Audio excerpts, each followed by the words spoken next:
Hi there, I'm Neil from Focus Bikes. I'm here to chat to you about our Jam2 platform. So as Focus Bikes, we've been producing e-bikes for approximately 13 years and we do all sorts of models. So we do everything from budget mountain bikes, around £1,200, to hybrids, to trail mountain bikes, to full enduro mountain bikes, and lightweight cross-country mountain bikes and everything in between. But this model here is our standard trail platform. So basically it's 140mm travel, and we do it in 27 plus, and we do it in 29er. We get asked why we do different wheel sizes, but basically it just means there's more option for you, the consumer. So, you know, we get asked why would you go for plus, or why would you go for 29? A lot of it's down to tyre choices and where you ride. So if you ride somewhere particularly rocky and quite dry, a plus tyre is a better option because it gives you a lot more grip. If you need a mud tyre, a 29er might be a better option because there's more tyre options with the 29. It's also slightly faster rolling, but again, it's purely down to buyer preference. But both are available. And on this model, we use the Shimano Steps E8000 system. We feel this is the best system for all of our trail mountain bikes. So we do use other systems for other bikes. We're not tied into any particular product, but the E8000 we feel is the best option. So the reason we use it is firstly because of the way the motor's laid out. So the E8000 motor faces forward. So that enables us to use the same pivot locations on this as we do on our standard bikes. The only difference in terms of geometry between this and our standard non-E-Jam is that the bottom bracket is 5mm higher on this. And again, the only reason for that was that we found in testing that we were getting more pedal strikes because you tend to ride more technical climbs on this than you would do a standard bike. So we raised the bottom bracket by 5mm, but other than that, everything is pretty much the same. And also on the E8000 system, the Q factor, which is the distance between the pedals, is exactly the same as a standard chain set. Again, that just means that your contact points are the same on this as they would be on a standard bike, so it doesn't feel alien to the end user. And also the way the Shimano motor works, we feel works much better for a trail product. So it's based on a power meter, and it means that it puts power out relative to your power, which it means it's a much more intuitive system, so it doesn't have the same feeling as some of the other bikes. So it does give you more control off-road. It doesn't have any lag, and it has very little drag as well. So when you do get over the 15-mile-an-hour limit, it isn't as noticeably draggy. And also on technical corners and technical climbs, that lack of lag means that it's much easier to handle. We're also the only brand, as far as I'm aware, that's still allowed to use our own battery technology. So this uses an impulse battery, which is our own tech. And we use a 358 watt-hour battery, which is a little bit smaller than the standard battery. And the reason for this is basically to keep the weight as low as possible. So we found that there's a real sweet spot between how much range and how much battery power you need and how much weight it is. So with the lighter battery, we find we get a really good range and also a really playful, good feeling bike. If you find that you do need more range, we do offer what's called a tech pack, which is a second battery, which basically slots into here, which gives you a combined power of 712 watt hours.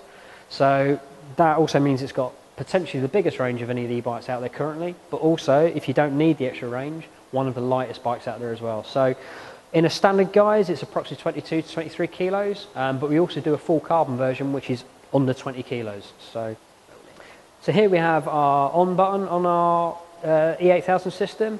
You can see the colour LCD display here, and you use the left-hand shifter, which is essentially the same as an XT Di2 shifter, to go through the modes, which is very simple and also very intuitive on the trail. So you don't have any big complicated displays to take your attention away from what you're doing, and a very tactile button, so it's very easy to shift through the modes when you're riding. There is also a walk mode on here, so if you just hold the button and it should just engage walk.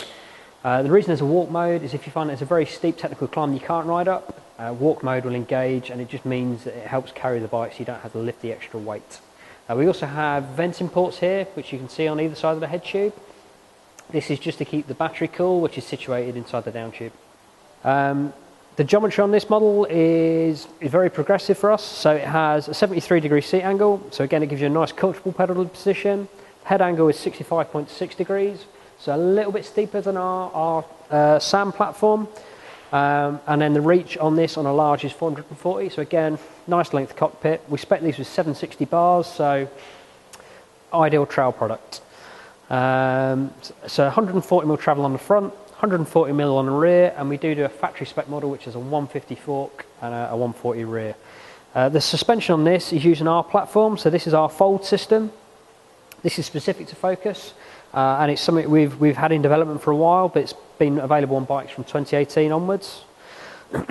Basically, it's a single pivot design with a linkage activated shock. The advantage of the single pivot, it means that we have a solid rear triangle, which is super stiff, with no flex, which again means it tracks very well, but we have a linkage design that drives the shock, and that enables us to tune the ride depending on which bike it is. So on our platform, the first 30% of the travel is regressive, which means it's very grippy and lots and lots of traction.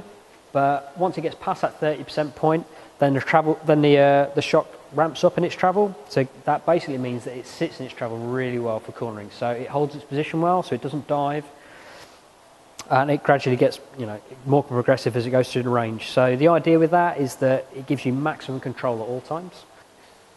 So this is our trail bike, which means it's suitable for most mountain bikers.